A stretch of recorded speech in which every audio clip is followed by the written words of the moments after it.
con el candidato a la municipalidad de Providencia, Jaime Belolio. ¿Cómo está, Jaime? Muy bien, muy buenos días, un gusto. Ex diputado por Santiago, ex ministro del segundo gobierno del presidente Piñera, una vasta experiencia que ahora se quiere probar en la campaña municipal. Así es. Pero te quiero partir preguntando justamente, no por justamente Providencia, pero sí por lo que está ocurriendo en tu sector, en el sentido de que lo que hablábamos acá antes en la mesa de periodistas es esta pelea que se vio en Lo Barnechea durante toda esta semana. Yo quisiera preguntarte qué imagen crees tú que proyecta tu coalición cuando la gente que a lo mejor no está tan interiorizada en esto ve esta pelea por una comuna que además está absolutamente ganada por ustedes. Bueno, por supuesto que yo creo que no debería ser así. Lo que las personas están esperando es que los gobiernos locales representen frente a un desgobierno nacional una certeza, representen el lugar donde ellos pueden convivir con sus vecinos y que se haga el equilibrio de las distintas formas de vida que existen dentro de una comuna. Providencia tiene una particularidad muy grande, donde hay muchos adultos mayores, pero también hay muchas familias jóvenes. Y al mismo tiempo transitan 2 millones de personas al día. Entonces, hoy día Providencia es en el fondo el centro de Santiago. Lo que pasa en Providencia pasa en el resto de la región metropolitana. Y allí, por ejemplo, en las plazas, ocurre que hay adultos mayores que lo que quieren es plazas contemplativas, pero también familias que tienen niños chicos y también personas que tienen mascotas. Entonces, ese equilibrio, que es de la vida cotidiana de las personas, se aleja mucho de la pelea política que uno ve en esta disputa de que el cartel acá, el cartel allá, el que me dijo aquí o acá. Entonces, yo quisiera en esto que Chile Vamos completo y la oposición no diéramos el espacio de darle nuevas ventajas a la izquierda para que sigan gobernando mal en muchas comunas. La elección anterior, Chile Vamos sacó alrededor de 100 comunas de 345.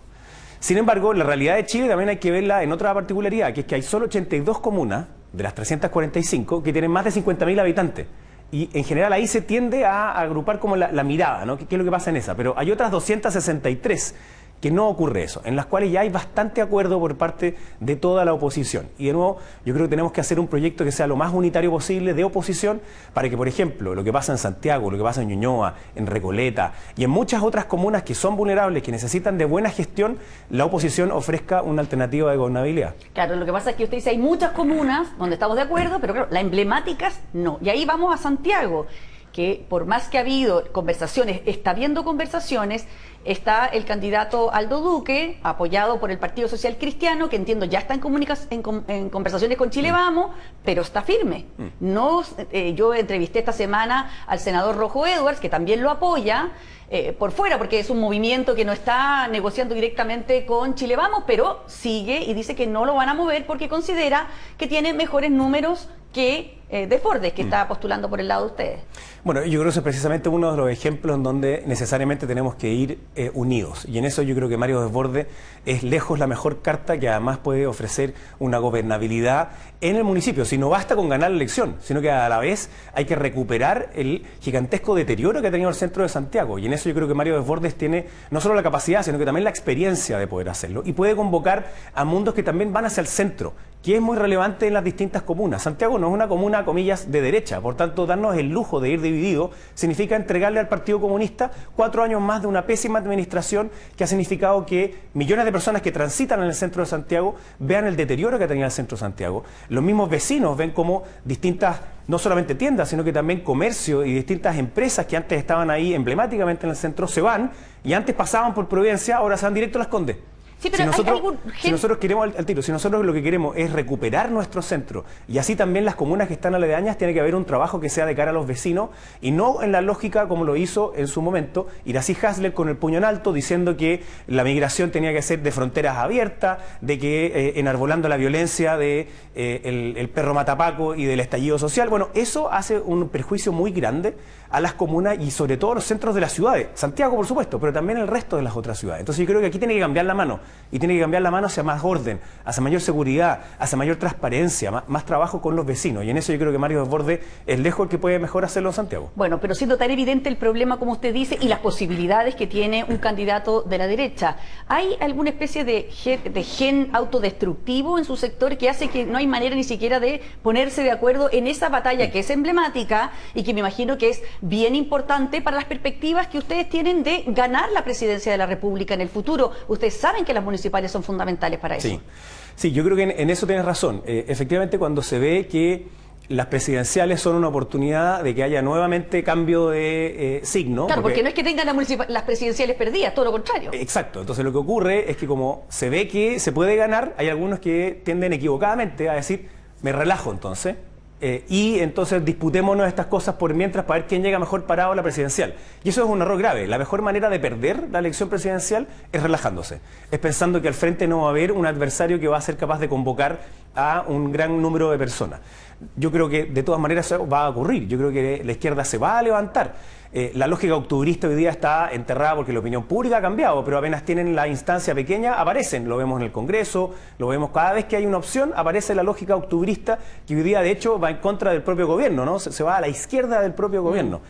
Y el presidente Boric tenía un 30% de aprobación, bajó un 25% después de renegar, digamos, del matapaco, pero la verdad es que no sabemos si eso se va a mantener o no. Y si alguien tiene 30 puntos, dadas las circunstancias del gobierno hoy día, que ha sido un desgobierno en muchos ámbitos, que tiene problemas de gestión brutales, en listas de espera, en la reconstrucción en Valparaíso, en la crisis que tenemos en materia de seguridad.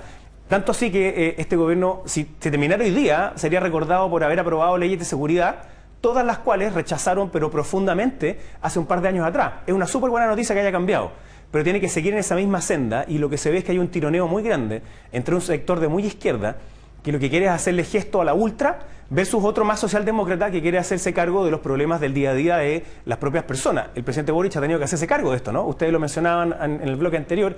¿Qué significa este cambio? Esta metamorfosis. Esta metamorfosis, que yo creo que está muy bien que las personas cambien hacia el sentido común, como lo ha hecho el presidente Boric, pero tiene que explicar por qué. De lo contrario, no es creíble ni predecible. Y de nuevo, vinculándolo a lo municipal. Eso es lo que esperan las personas.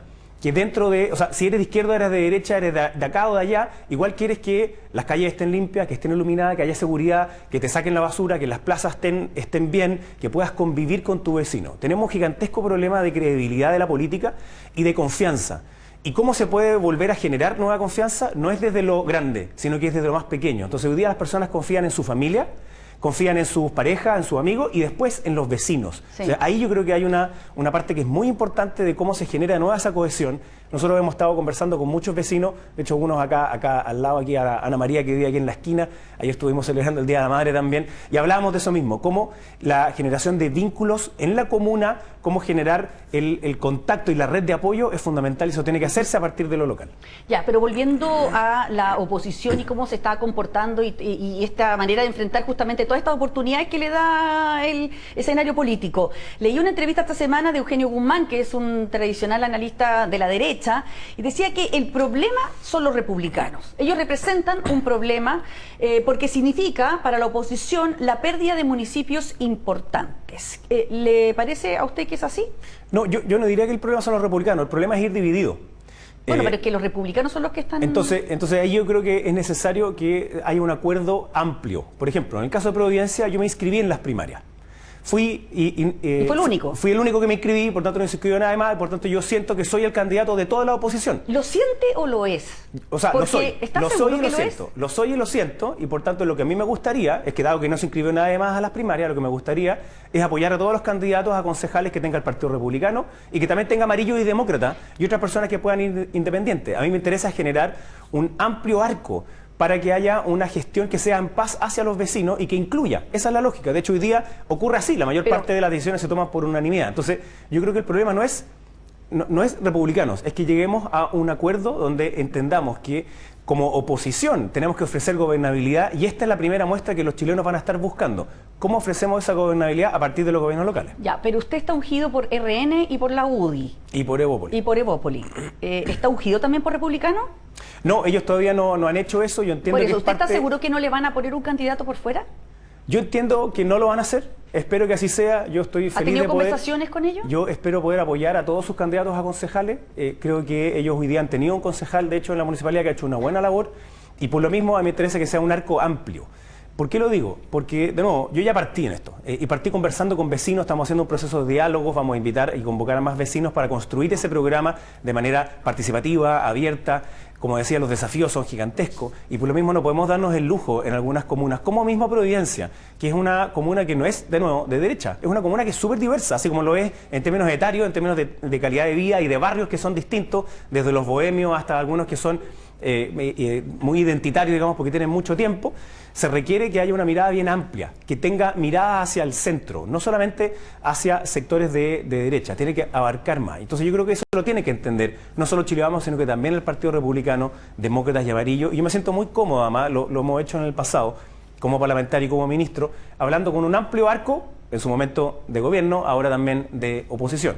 Y creo, como te decía, hoy día hay que ofrecer certezas en seguridad, certezas en empleo, certezas en salud, que son a nivel nacional. Y desde lo local se puede aprovechar también de dar ese primer impulso. Ya, Eugenio Guzmán también decía que el momento de José Antonio Kast ya pasó, que ya era una persona que ya no iba a tener posibilidades, que su caída en la encuesta era elocuente y que habían renunciado a sus pretensiones presidenciales. O sea, yo siento que hoy día es un muy buen momento para Evelyn Matei, precisamente por lo que te acaba de mencionar. Hoy día hay un problema de seguridad, que uno podría decir que son seguridades. Obviamente es la seguridad pública, donde Evelyn Matei tiene no solamente un discurso que hacer, sino que cosas que mostrar. Lo que ha ocurrido en la misma comuna de Providencia, en cómo se ha bajado el delito, cómo se ha trabajado con el 1414, cómo se ha trabajado con Carabineros. Por ejemplo, hay muchas cámaras que son muy importantes para luego hacer la persecución que hace la Fiscalía, obviamente, y después la Justicia, pero se entrega paquetizado gracias a la inteligencia artificial y el seguimiento de cámara, el que se puedan desbancar bandas completas que estaban dedicadas, por ejemplo, a los motochorros. Entonces, y eso se han podido hacer seguimiento. Y esas cámaras hoy día no están en la municipalidad, sino que están en el segundo piso de la comisaría de Carabineros, con lo cual hay un vínculo permanente y un trabajo muy fluido. Eso no es solamente un discurso, sino que son hechos concretos. Y la segunda seguridad más importante hoy día es mantener tu trabajo. Es lo económico en el amplio sentido de la palabra, que tu sueldo te alcance para final de mes, que no pierdas tu pega, que haya más posibilidades de encontrar otro trabajo. Y finalmente salud. Hoy día las gigantescas listas de espera hacen que haya muchas personas con mucha angustia. Lo mismo el problema de la ISAPRE. Algunos pensaban en la izquierda que este era un problema como de los ricos. Profundamente equivocado. De partida no hay 3 millones de personas ricas en Chile. Pero además el efecto de que se caigan las ISAPRE es que se cayeran las clínicas y hoy día más de la mitad de las personas de FONASA se atienden en las clínicas. Entonces, de nuevo ahí, lo que hacen los municipios, por ejemplo, en salud primaria, pero también en convenios de resolutividad en hospitales y clínicas, es súper importante. Entonces, esa oferta, yo creo que hoy día Evelyn Matei tiene no solamente el discurso, sino que también la acción para poder demostrarla en su trayectoria como alcaldesa, como ministra y también como parlamentaria. Entonces, esa es una gran ventaja, pero vamos a ir, y yo en eso no creo que haya ninguna gravedad. Probablemente van a haber 2 candidatos de oposición en la primera vuelta presidencial, porque el sistema de elección de los parlamentarios también funciona así. Si tú quieres aumentar tu lista parlamentaria, es razonable pensar que así sea. A mí me gustaría más que fuera una primaria, pero si no es así, bueno, va a ser en primera vuelta y tenemos que ofrecer a los chilenos un pacto de gobierno. Tú tienes un desafío, como muchos postulantes a la municipalidad, pero mayor. ¿Por qué? Porque eres el sucesor de la posible futura candidata presidencial de tu sector. O sea, dependiendo de cómo te vaya a ti en la municipalidad o en la competencia municipal, va a decirse mucho del liderazgo de Evelyn Matei en Providencia. ¿Estás preparado para ese desafío? ¿Cómo piensas enfrentarlo? Estoy preparado y lo estoy gracias a, primero, la labor que ha hecho la propia Evelyn Matei. O sea, es súper distinto tener el apoyo de ella como líder además del sector y además no solamente es la figura hoy día mejor evaluada, precisamente porque ha hecho una muy buena labor dentro de la municipalidad y hay una buena valoración transversal de lo que se ha hecho. Entonces eso ya es un alcance muy potente. Lo que tú me dices obviamente que es una carga que uno se pone arriba súper relevante. No puedes no perder, o sea, no puedes perder. Pero yo creo que no se puede perder no solamente por eso, no solo por lo político, sino que porque hoy día hay 160.000 habitantes de la comuna de Providencia que lo que quieren es que el estándar que hoy día tienen sea continuidad sobre eso y de ahí en adelante se construya todavía más. A Evelyn Matei le tocó recibir una comuna que estaba un poquito en ruina. La primera experiencia del Frente Amplio en Providencia significó una pésima gestión, 7.000 millones de pesos en deudas en educación y cuyo responsable todavía sigue prófugo. Entonces le tocó tener que rearmar eso y después le toca el estallido, que fue muy duro para las personas de Providencia, y también la pandemia, que significó recortes de ingresos muy importantes. Entonces se ha hecho un avance muy sustantivo en materia, como te decía antes, de seguridad, porque pasan 2 millones de personas al día de limpieza de las calles, de los árboles, de las plazas, en materia de salud también, en materia de adultos mayores, porque hay cierto presupuesto que tiene la municipalidad, que son 160.000 por los habitantes, pero necesita cumplir para 2 millones de habitantes que transitan todos los días algunos servicios, ¿no? Como por ejemplo el de seguridad y el de limpieza. Entonces es un desafío de gestión muy grande que tiene que hacerse de manera muy inclusiva. Nosotros estamos haciendo algo que le llamamos los prodiálogos. que juntándonos con vecinos de distintos sectores, escuchando mucho, porque ellos mismos lo que más te piden es, obviamente, primero seguridad, y eso significa distintas cosas para distintas edades. Para los adultos mayores no es tanto de madrugada, ¿no? Sí son algunos ruidos molestos cuando viven cerca, no sé, por ejemplo, me decían unos vecinos cerca de Manuel Montt, en las primeras cuadras, me decían, mira, ocurre ahí que a veces se quedan hasta tarde y después hasta tarde se cierra el local y entonces se quedan cerca de los edificios, o a veces cuando hay 14 sedes universitarias en la comuna, que es una cuestión muy importante. Yo creo que hay que vincular mucho más a las universidades con el trabajo que se hace alrededor de la comuna. Pero a veces algunos de los muchachos se portan medio mal antes de ir a clase o después de ir a clase, entonces eso también hay que equilibrarlo. De nuevo, esta calidad de vida que tiene distintas facetas, desde muy temprano por las mañanas en los colegios, en donde hay colegios públicos que son súper emblemáticos en la comuna, pero también hay hartos colegios que son privados. Entonces, tiene algo que hablábamos de salud también, tiene el distrito de salud más grande lejos de todo Santiago. Tiene hospitales que son enormes, digamos, no solo como el Calvo Maquena y el Hospital de Salvador. Entonces, sí, el desafío es inmenso porque hoy día la alcaldesa es Evelyn Matei, pero también por el desafío mismo de Providencia, que no quiere que, y esto es algo que repiten todos los vecinos, no quiere que el deterioro de Santiago siga subiendo. Y eso es muy importante. Entonces, que volquemos nuevamente a que haya más inversión, que haya más emprendimiento, que haya una buena calidad de vida. Tomarnos los espacios públicos es una cuestión que es fundamental. ¿Y cómo se logra eso? Yo creo que es a través de los diálogos y a través de una muy buena gestión que se hace también con buenos equipos. Y volviendo al desorden que ha demostrado la coalición en estas nominaciones municipales y la rencilla, en fin, ¿cuánto se echa de menos el liderazgo del expresidente Piñera para aglutinar a la coalición? Porque él entiendo que hacía una labor muy importante en eso. Bueno, yo lo echo menos en dos partes. Primero lo echo menos personalmente. Me tocó estar con él no solamente los 2 últimos años de gobierno, sino que también los últimos 2 años, en donde almorzábamos casi prácticamente todas las semanas.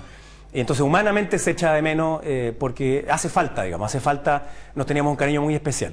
Pero también políticamente, como bien dices tú, significaba un liderazgo ordenador. Tenía una capacidad muy notable, que es que a pesar de que alguien lo hubiera criticado muy fuertemente, a la semana siguiente lo podía invitar a la mesa, literalmente a la mesa, a conversar y a ponerse de acuerdo en torno a alguna materia en específico. Y entonces algunos de, creo que las disputas que hemos visto hasta ahora habrían estado mejor solucionadas si es que el presidente Piñera hubiera puesto ese liderazgo al servicio de Chile Vamos, que como lo hizo toda su vida, pero finalmente, obviamente hoy día no está. ¿Evelyn Matei no ha logrado llenar ese espacio? Es que yo creo que son liderazgos distintos y hoy día Evelyn Matei es la candidata más importante de Chile Vamos, pero no está completamente designada por todo Chile Vamos. O sea, falta todavía eso, porque falta mucho rato todavía. El expresidente Piñera tenía la ventaja de haber sido presidente no una, sino que 2 veces, además de toda su trayectoria política. Y el liderazgo de Evelyn en eso sí ha servido mucho para ordenar algunas circunstancias, para ordenar algunos lugares, porque aquí no hay que perderse ni un segundo. La unidad de la oposición es fundamental para recuperar los municipios que hoy día han sido mal administrados por la izquierda. Como por ejemplo es el caso de Santiago, es el caso de Recoleta, donde se necesita, no solo por una cuestión política, sino que por una cuestión de calidad de vida de los vecinos y vecinas de esas comunas, por donde transitan millones de personas. Entonces, el liderazgo de Evelyn Matei es importante. Obviamente el liderazgo del presidente Piñera es distinto por esa trayectoria que te mencionaba, pero también ella ayuda a ordenar de inmediato. Y ella también está trabajando en cuáles son las propuestas. Y es la misma ímpetu que queremos hacer nosotros en estos prodiálogos. El otro día lo conversaba con unas vecinas ahí en Inés de Suárez, con Margarita, que me decía que ellos querían también que cierta forma de conducir la municipalidad, que sea siempre de puertas abiertas, que sea siempre preocupada, por ejemplo, de las cosas que se hacen con adultos mayores. Y acá, permite 15 segundos, pero hay un problema grande a veces que no se ve en comunas como Providencia, que hay mucha soledad de adultos mayores y hay una pobreza muy encubierta. Hay sectores en los cuales hay personas que viven solas, que sus familiares no están ni siquiera en la región y por tanto necesitan de un apoyo muy sustantivo de la municipalidad, pero también de esas redes de apoyo de otras personas de la comunidad. Entonces eso es algo que nosotros también queremos seguir trabajando como lo ha hecho hasta hoy día el municipio. Ya, pero volviendo al tema más político, Evelyn Matei, según lo que leíamos en la prensa, no sé si usted nos puede corroborar eso, ha optado también por dedicarse más a la gestión, dejar un poco de lado la campaña presidencial, pero por otro lado vemos que el otro candidato, José Antonio Kast, está dedicado 100% a su campaña presidencial, organizando coloquios para el programa, en fin, haciendo todo un movimiento. Entonces, yo no sé si es buena la opción que ha tomado Evelyn Matei de mantenerse un poquito más en un segundo lugar. Es que más que buena o no, Evelyn Matei tiene una responsabilidad que es ser alcaldesa. y ello es un cargo que le gusta mucho, que siempre lo menciona así, y que lo deja porque asume una responsabilidad que es más grande, esa potencialidad, pero ella termina el 6 de diciembre y no cabe ninguna duda que va a seguir siendo una muy buena alcaldesa como lo ha sido durante estos casi 8 años hasta el 6 de diciembre. De ahí esa responsabilidad que me decías tú al inicio, ¿no? Entonces, que es mantener la continuidad de los trabajos que se han hecho hoy día, además de después escalar todavía más gracias al trabajo de los funcionarios municipales y de muchas personas. Entonces, no es que tenga que optar o no por hacerlo de una u otra manera, tiene la obligación y ella es muy responsable en su obligación. Entonces, a diferencia del otro candidato, ella es alcaldesa. Y como tal tiene también para mostrar esa ejecución de cómo la política pública no es solo teórica, sino que concreta, cómo se trabaja con los vecinos. Pero eso no significa que no hayan equipos de apoyo y personas que tuvieron la experiencia de gobierno en los dos gobiernos del presidente Piñera, y está repleto de esas personas que hoy día se han volcado también a querer apoyar la candidatura de Evelyn Matei en su experiencia de gobierno, que es algo que le pasó a este gobierno, que pensaban que bastaba con la voluntad para que se solucionaran los problemas. Esa lógica de que el discurso iba a cambiar la realidad a meras palabras, chocó con la realidad no solo los primeros 6 meses que estuvieron detenidos esperando que se aprobara la pésima reforma constitucional, sino que además después había un problema brutal de gestión, porque no basta con la voluntad, sino que también hay que hacer. El mejor ejemplo de esto es la reconstrucción en Valparaíso, donde ahora van a empezar las lluvias, y no basta la voluntad, sino que también la acción concreta. Bueno, a propósito de eso, usted tiene muy buena relación, o tenía muy buena relación con los diputados que hoy están en el gobierno, ¿no es cierto? Siempre se habló de esta comunicación muy fuerte que ustedes tuvieron en el Congreso, incluyendo el presidente Boric. ¿Qué opina de esta metamorfosis de la que se está hablando? ¿Ha sido para mejor? ¿Ha sido para peor? ¿Es justificada las críticas que está recibiendo? Yo sigo teniendo una buena relación con varios parlamentarios y ahora ministras que antes compartimos en el Congreso. Yo creo que la política no puede ser de enemigos. Tiene que ser de adversario en términos de sus ideas, pero tiene que haber un diálogo. Sin el diálogo es imposible la democracia. Y perdona que me vaya a una cuestión un poquito más allá. Yo creo que la democracia es el triunfo de donde las tribus eran capaces de convivir juntas sin tener que batallarse una con la otra. Podían seguir teniendo sus identidades, pero convivían juntas. Y yo veo que hoy día hay una regresión a lo tribal, en donde pareciera que cada cual quiere hablarle a su propio mundo, desde el teléfono celular, le habla en live a su gente, y eso no hace que haya ni diálogo ni cooperación. Ya, pero ¿esa metamorfosis es legítima, es real o es una estrategia política? No, lo que te quería decir es que yo creo que es muy importante mantener siempre las relaciones humanas. Que ustedes también lo decían antes con respecto a la inteligencia artificial. Lo humano supera la inteligencia artificial y en esto la política nunca puede perder de vista de que son de relaciones humanas, que se logran también a nivel local. Y yo valoro profundamente que el presidente Boric haya cambiado de opinión en cosas que son muy importantes para las personas, como por ejemplo en materia de seguridad. Que hoy día la izquierda tenga que aprobar esos proyectos que antes rechazaba tan brutalmente, o lo que se hacía en la Araucanía, es una súper buena noticia, pero no es para una cuestión ideológica, es para las personas, para su calidad de vida. Ahora, a mí me gustaría que, por ejemplo, el discurso que hace el presidente Boric en la ENADE, después lo continuaran sus ministros, o él mismo a veces, porque después de decir que es muy importante que haya una cooperación público-privada, después va y la ministra de Trabajo dice paguen mejor, mera voluntad. Después va y dice los bancos son coñete, mera voluntad. Entonces pareciera que el presidente está tratando de construir un camino entre el socialismo democrático y entre la izquierda más dura, el Frente Amplio y el Partido Comunista, pero en vez de trazar ese camino al medio, es como que estuviera haciendo un zigzag entre los dos lados.